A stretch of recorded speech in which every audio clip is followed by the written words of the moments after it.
Hi நண்பா. நம்ம code ஃபார்முக்கு வந்து பார்த்திங்கன்னா இந்த வயல் தான் நண்பா.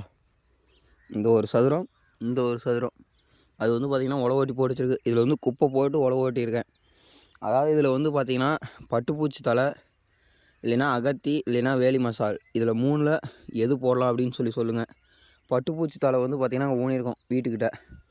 இங்கே வந்து பார்த்திங்கன்னா இது வந்து 5 சென்ட், 2.5 சென்ட்டுக்கு அந்தட்டால் வந்து பார்த்திங்கன்னா அகத்தி இல்லைனா வேலி மசால், இந்தட்ட 2.5 சென்ட்டுக்கு வந்து பார்த்திங்கன்னா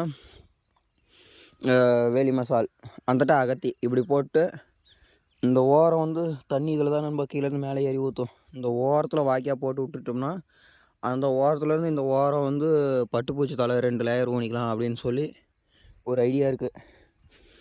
என்ன வந்து ஆட்டுக்கு நல்லது, எது அதிகமாக விதைக்கலாம் அப்படின்னு சொல்லிட்டு ஒரு கமெண்ட் பண்ணிட்டு போங்க. எவ்வளோ ஆளும் தெரியுமா உழவு ஓட்டி போட்டிருக்கோம். இங்கே பாருங்கள், மண் வந்து பாருங்கள். இத்தனைக்கும் இது வந்து ரொட்டேட்டர்லேயே தான் ஓட்டணும். ஒரே 2 உழவு ரொட்டேட்டரில் புதுகத்தி மாட்டின வாக்கில் வந்து பார்த்திங்கன்னா 2 உழவு புல்லு பாருங்கள். உள்ளே போயும் பாருங்கள் காயில் தலைன்னு